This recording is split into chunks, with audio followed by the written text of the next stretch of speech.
Chaque année, le requin fait face à son destin en prenant la vie d'environ 10 personnes dans le monde entier. Les lions, quant à eux, sont responsables de la mort d'environ 200 personnes chaque année.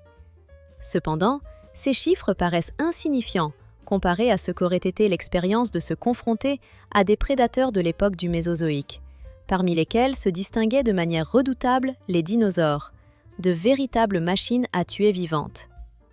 Imaginez ce que cela serait d'être la cible de chasse d'un prédateur doté de l'intelligence d'un loup, de la vitesse d'un guépard et de dents plus longues que votre avant-bras.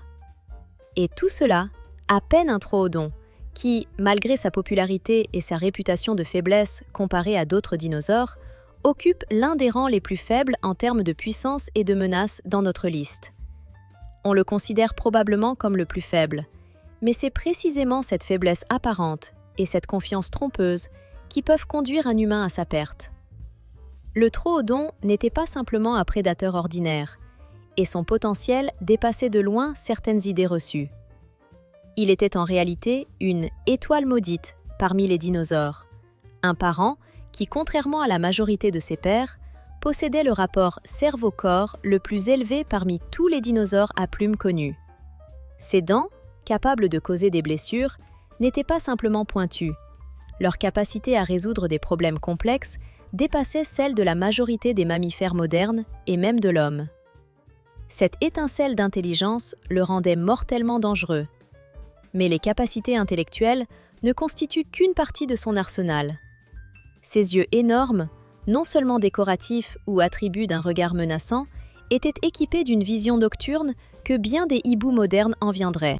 Imaginez-vous caché dans l'obscurité, et ce prédateur, grâce à ses yeux, pourrait suivre chacun de vos mouvements avec une précision frappante, dissipant tout doute sur votre capacité à vous dissimuler. Cette compétence rendait le troodon semblable à un système de vision nocturne militaire, surpassant en efficacité les thermomètres modernes. Et si vous espériez échapper à sa poursuite, il vous faudra malheureusement baisser le bras. Le troodon pouvait atteindre une vitesse de jusqu'à 66 km/h, plus rapide que n'importe quel guépard, et contrairement aux grands félins, qui se fatiguent rapidement, il pouvait maintenir cette vitesse longtemps, rendant sa chasse pratiquement impossible. Mais voici le fait le plus étonnant. Il chassait en groupe. Rappelez-vous les scènes du Parco Jurassico, où de brillants chasseurs coordonnaient leurs actions. Cela correspondait presque parfaitement à sa manière de capturer sa proie.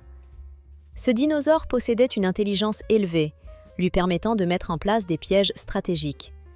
Un groupe de troodons pouvait distraire une victime avec l'un d'eux, pendant que d'autres s'approchaient en catimini par la flanc.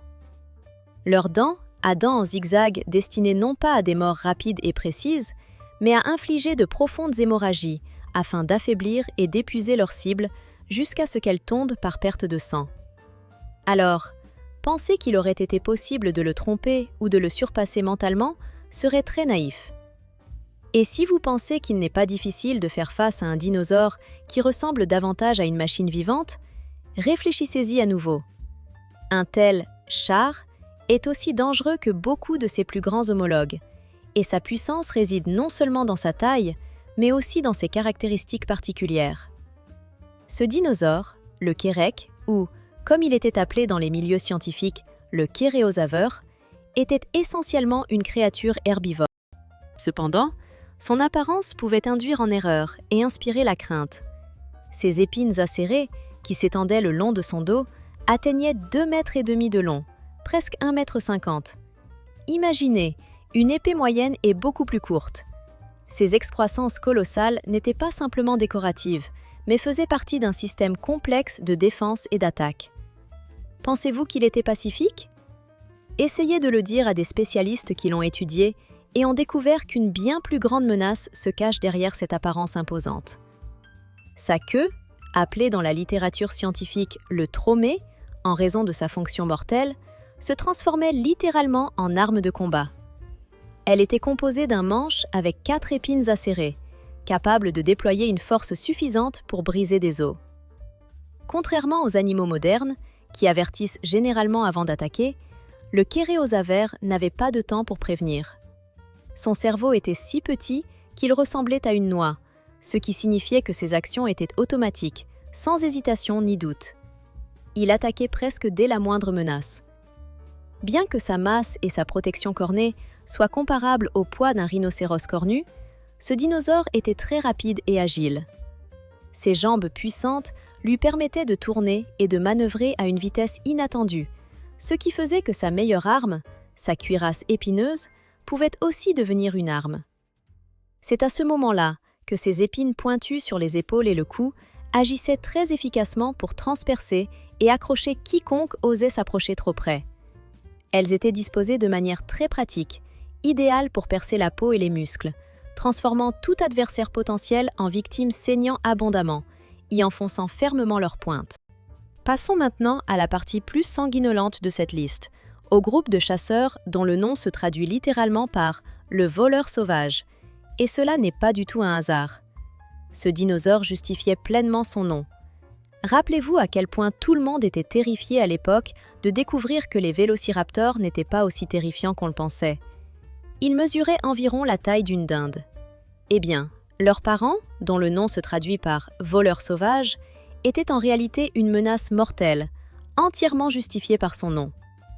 Dans Jurassic Park, il portait le nom de Raptor, et il est devenu l'un des prédateurs les plus reconnaissables de cette époque. Il ne portait pas ce nom par hasard. Voleur sauvage n'est pas simplement une belle expression, cela reflète sa véritable nature. Cette machine prédatrice pouvait être considérée comme une véritable œuvre de l'évolution, créée spécialement pour tuer. Observez ses dents. La plupart des raptors avaient des dents classiques avec des sillons, conçus pour saisir et déchirer la chair. Mais chez ce proche parent, le Raptor rectus, les dents n'étaient pas simplement dents à sillons. Leurs pointes étaient tournées vers l'extérieur et l'avant, formant une sorte de piège mortel.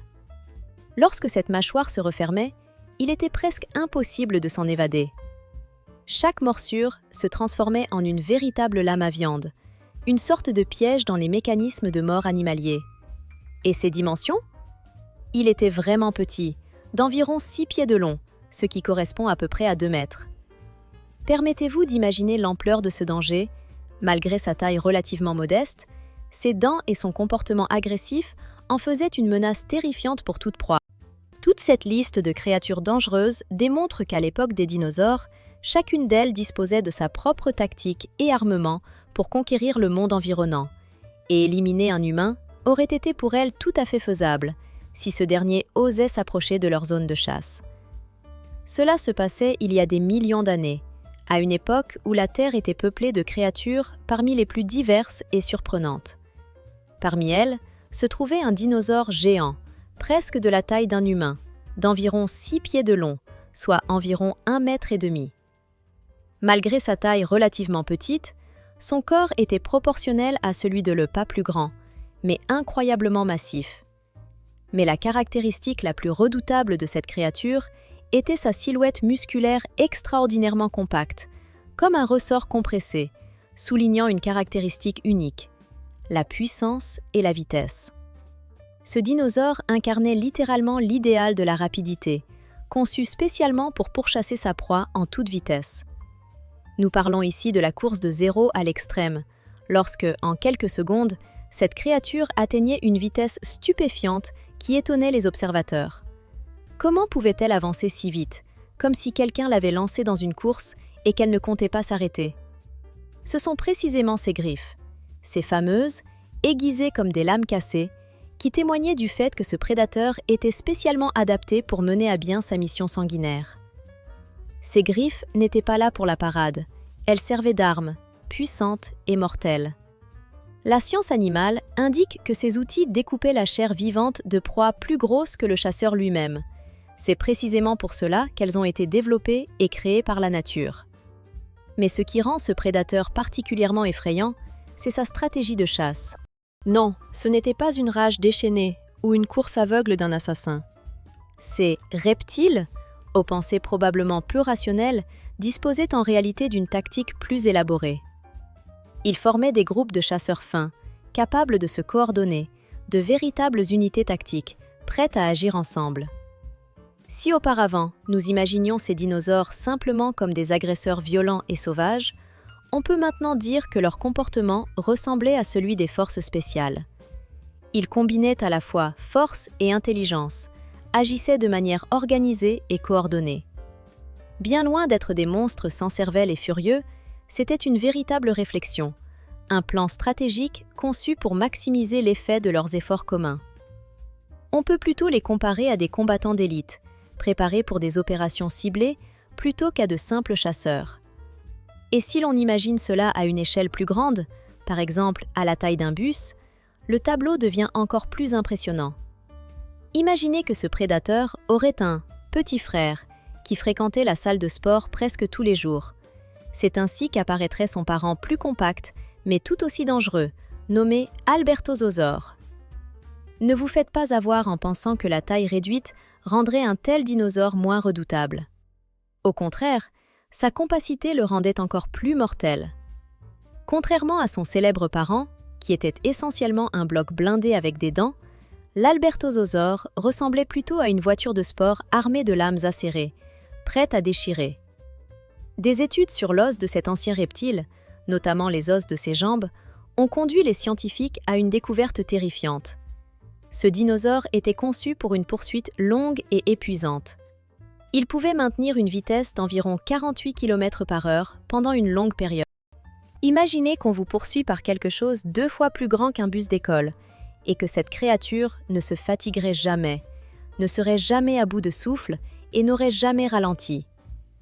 La seule chose qui pourrait lui échapper serait ses petites mimiques, essentiellement ses petites pattes, semblables à celles du tyrannosaure. Mais malgré leur taille miniature, elles possédaient une force si puissante qu'elles pouvaient soulever une moto ou écraser quelque chose de relativement léger, comme un chewing-gum. Et bien que leur rôle dans l'attaque soit subsidiaire, en tant qu'entraînement préparatoire à la mise à mort, les véritables armes de ce dinosaure étaient ses puissantes mâchoires et ses muscles mandibulaires. La force de morsure de l'Albertosaure pourrait être comparée à celle capable de briser des os d'épaisseur d'un cure-dent, environ 1400 kg par pouce carré, ce qui équivaut à avoir 3 petites voitures écrasées sur une personne en même temps. À propos de cette créature sauvage et géante, sa relative petite taille ne doit pas vous berner. Il y a autre chose à considérer. Même ces dinosaures apparemment végétariens, comme la grande espèce d'oiseaux herbivores, par exemple le rhinocéros ou l'hippopotame, peuvent infliger des dégâts irrémédiables. Réfléchissez maintenant à un aspect encore plus mystérieux et étonnant de cette question. Il existe une caractéristique qui montre directement que, parfois, une masse vivante apparemment végétale, voire inoffensive à première vue, peut s'avérer bien plus dangereuse qu'une rat ou un lynx prédateur. Permettez-moi de vous présenter l'une de ces créatures étonnantes, l'amargosaure. C'est un herbivore d'environ 33 mètres de long, soit plus de 22 gros camions alignés l'un derrière l'autre. De l'extérieur, il ressemblait à une longue coue, semblable à une construction fantastique, avec un long cou et un dos qui semblaient ornés de 2 rangées de pointes acérées dressées vers le haut. Ces épines constituent l'élément principal qui distingue cette bête parmi les nombreux herbivores. Elle ne remplissait pas seulement une fonction décorative. La longue, courbée et flexible colonne vertébrale de cette créature était en réalité une arme massive dissimulée dans son dos et son cou. Pendant longtemps, les scientifiques sont restés perplexes, pensant qu'il ne s'agissait que d'un dispositif destiné à attirer l'attention ou à effrayer la concurrence. Cependant, après une étude approfondie, ils ont fait une découverte étonnante. Ces épines pointues étaient plutôt une arme de combat qu'un ornement ou un signe de démonstration. En cas de danger ou de situation périlleuse, lorsque la créature ressentait une menace, l'amargosaure pouvait utiliser sa longue, flexible et puissante queue, semblable à une arme de guerre médiévale, une arme de jet conçue pour toucher l'ennemi. Cette queue pouvait se balancer avec force, la transformant en un fouet naturel capable de donner des coups extrêmement puissants avec son nez aiguisé situé sur son dos. Elle se métamorphosait alors en une véritable version vivante d'une masse médiévale, capable de frapper un adversaire ou de se défendre contre une attaque. Et bien qu'à première vue, on puisse penser qu'il s'agissait simplement d'un herbivore inoffensif, en réalité, il possédait des capacités très dangereuses. De nombreuses études ont montré qu'il était capable d'atteindre une vitesse impressionnante pour un animal aussi massif. Ses pattes puissantes n'étaient pas destinées seulement à marcher rapidement. Elles pouvaient aussi porter des coups violents, capables de briser la tête des plus grands prédateurs. Et si vous pensez que tout cela signifie que les herbivores ne sont pas dangereux et se contentent de manger de l'herbe en silence, vous vous trompez. Même ces animaux inoffensifs, comparés à des prédateurs comme le rhinocéros géant ou l'hippopotame, peuvent porter un coup fatal. Dans ces cas, leur puissance est particulièrement effrayante par sa surprise et sa mortalité dissimulée.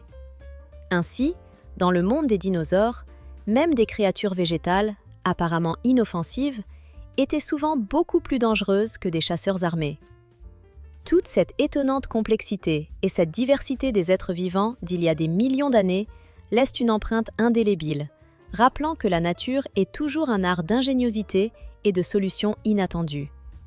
Imaginez à quel point il serait passionnant de voir ce qui se passerait si l'évolution décidait de donner au prédateur le plus dangereux la poignée d'un couteau de poche suisse. Rappelez-vous à quel point la scène de la cuisine dans le film Parc Jurassique semblait terrifiante, cette menace silencieuse et ce danger. Et maintenant, imaginez que le Mégaraptor, ce prédateur préhistorique, jette un regard sur ses griffes, et comme s'il faisait une pause pour faire le plein, il proclame « Soutenez ma bière préhistorique !» Alors que la majorité des dinosaures carnivores possédaient des griffes impressionnantes, longues, capables de laisser une trace profonde, le Mégaraptor a porté leur utilisation à un tout autre niveau. Imaginez un armement dont la longueur des griffes dépasse celle de toute sa main, soit plus d'1,5 mètre. Une telle arme ne pouvait passer inaperçue. Cependant, les journalistes et les paléontologues pensent que le véritable aspect terrifiant de ce monstre ne résidait pas seulement dans la longueur de ses griffes, mais aussi dans leur fonctionnalité. Il s'agissait de griffes capables de pénétrer à travers la peau épaisse d'une proie, comme un couteau chaud tranche le beurre. Quoi qu'il en soit, cela semblait plus lent, car de telles armes redoutables nécessitent du temps pour porter un coup. Mais la réalité s'est avérée bien pire. En réalité, la structure corporelle du Mégaraptor témoigne de son étonnante ingéniosité. Sa construction lui permettait d'être beaucoup plus agile qu'on ne pourrait le supposer pour une masse aussi énorme. Ses longues jambes puissantes n'étaient pas seulement destinées à la marche, bien qu'elles assurassent certainement sa station sur le sol. Leur objectif principal était la chasse. Imaginez une situation où un humain tente de fuir, poursuivi par une créature capable non seulement de le rattraper, mais aussi de l'atteindre à quelques mètres seulement, en agitant ses griffes et en montrant à quel point elle est dangereuse. Et pire encore, la longueur de ses bras et griffes lui permettait d'attaquer à distance, littéralement à quelques mètres, laissant au chasseur un espace de manœuvre incroyablement dangereux.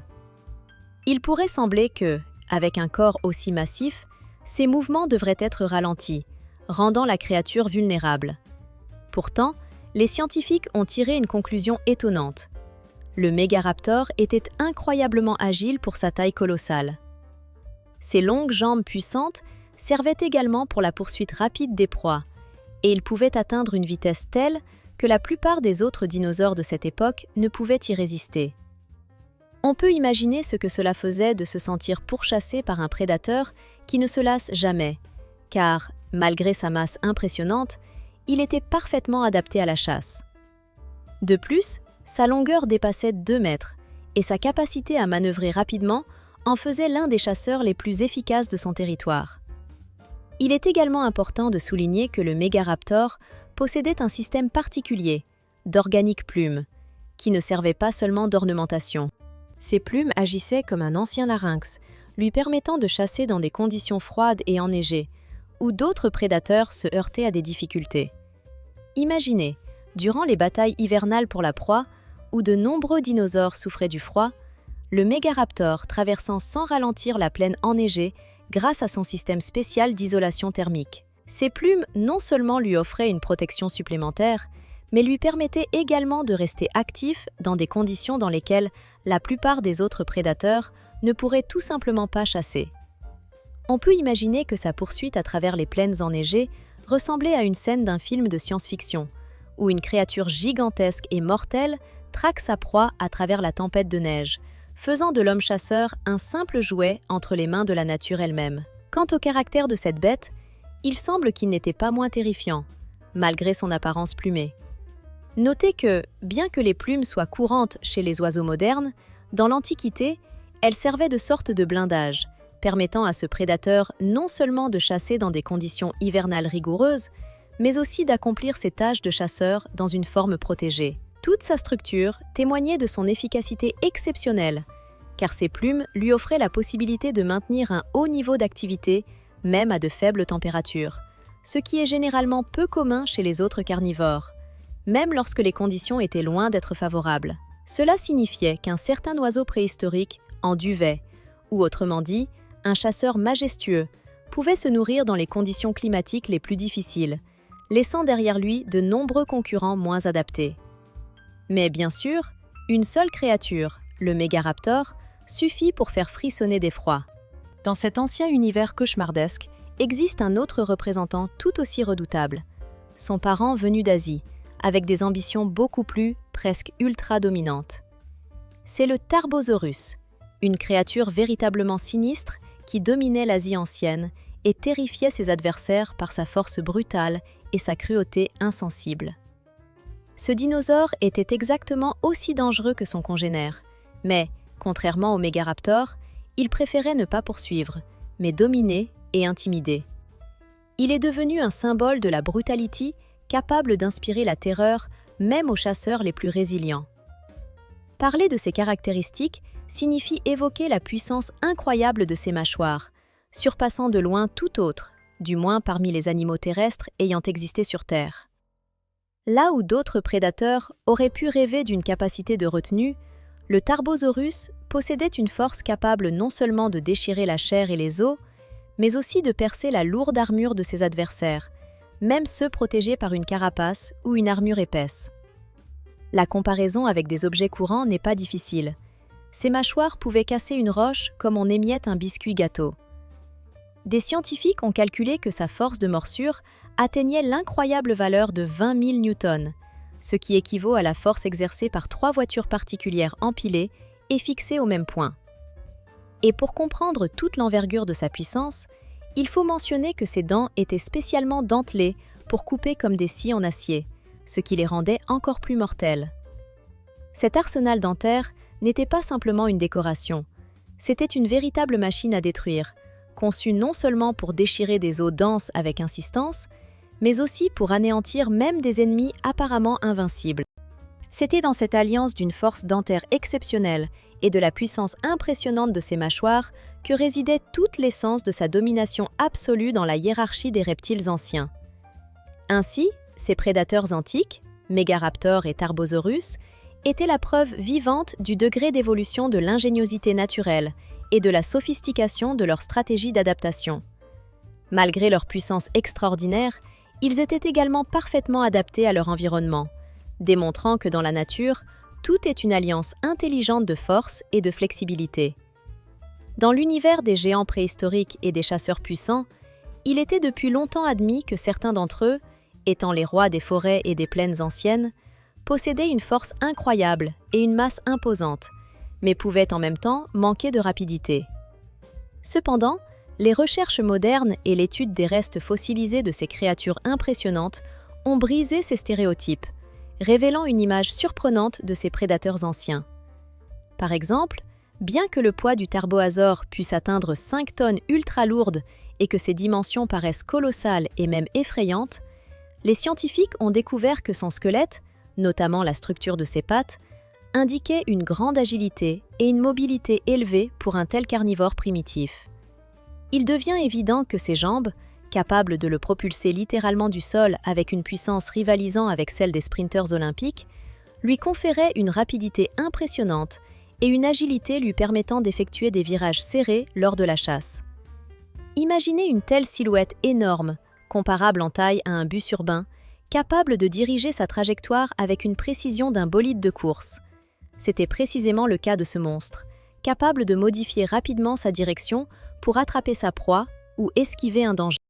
Mais la véritable arme terrible de ce prédateur n'était pas seulement sa puissance impressionnante, mais aussi son intelligence, qui, selon les découvertes récentes, était bien supérieur à ce qu'on pensait auparavant.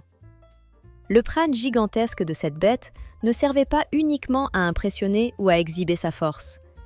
Il dissimulait un cerveau hautement développé, doté d'un système complexe de comportement et de stratégies de chasse qui rappelait la conception moderne des prédateurs intelligents.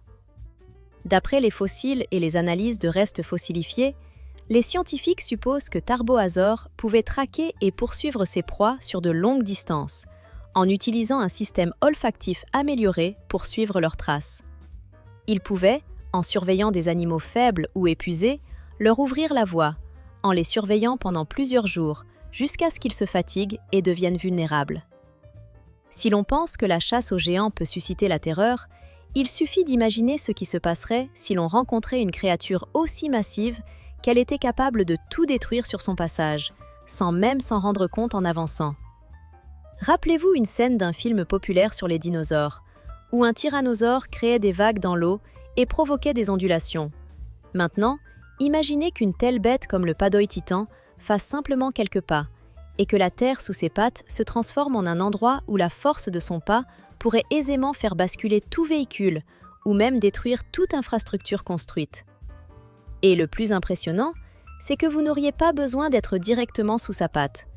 Il suffirait de rester un peu à côté pour être en danger, car ces pas laissaient derrière eux des conséquences comparables à celles d'une explosion. C'est justement la taille de son cou et de sa queue qui ajoutait une nouvelle couche de menace. Un cou et une queue plus longs qu'un bus scolaire, et qui rajoutaient encore un peu plus de longueur, signifiait que même si vous pensiez être à une distance sûre, la moindre rotation ou le moindre mouvement imprudent de ce monstre pouvait vous envoyer littéralement en l'air, comme une balle propulsée par un coup de golf professionnel qui part en vol long. Dans une telle situation, il vaudrait mieux rester éloigné, car il n'y a aucune garantie d'échapper au danger si l'on se trouve trop proche de ce géant. Mais ce qui est le plus effrayant, ce n'est pas seulement sa taille et sa puissance physique, mais aussi le mode dont il chasse.